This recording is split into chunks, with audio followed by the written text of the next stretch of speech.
Hi friends, நம்ம இன்றைக்கி என்ன பார்க்க போகிறோன்னா நுங்கு பால் சர்பத் தான் பண்ண போகிறோம். இந்த நுங்கு பால் சர்பத்தை எப்படி பண்ணலான்னு பார்க்கலாம் வாங்க. நுங்கு பால் சர்பத் பண்ணுறதுக்கு நான் ஒரு 7 நுங்கு எடுத்து வச்சுருக்கிறேன். இந்த நுங்கில் உள்ள தோலெல்லாம் எடுத்துடலாம். இப்போ நுங்கில் உள்ள தோலெல்லாம் எடுத்துட்டு ஒரு பவுலில் வச்சுருக்கிறேன். இப்போது ஒரு மிக்சி ஜாரில் தோல் எடுத்த நுங்கை சேர்த்துக்கலாம். ஒரு பாதி எலுமிச்சை பழத்தை புழிஞ்சு சேர்த்துக்கலாம். ஒரு 4 ஸ்பூன் அளவுக்கு சர்க்கரை. நான் 1 டம்ளர் பால் எடுத்துருக்கிறேன். அதில் அரை டம்ளர் மட்டும் பாலை ஊற்றி நல்லா நைஸாக அரைச்சி எடுத்து வந்துடலாம். இப்போ நல்லா நைஸாக அரைச்சி எடுத்து வந்தாச்சு. இப்போ மீதி இருக்கிற பாலையும் ஊற்றி நல்லா நைஸாக அரைச்சி எடுத்துக்கலாம். நல்லா நைஸாக அரைச்சி எடுத்து வந்துருக்கிறேன். இப்போ 2 கிளாஸ் எடுத்து வச்சுக்கலாம். அதில் ஊற வச்ச சப்ஜா சீடை சேர்த்துக்கலாம்.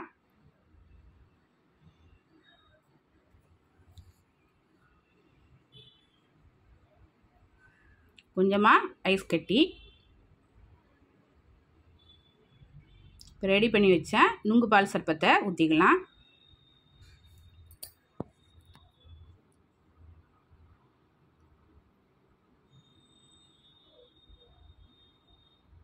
ஒரு ஸ்பூனை வச்சு நல்லா கலந்து விட்டுடலாம்.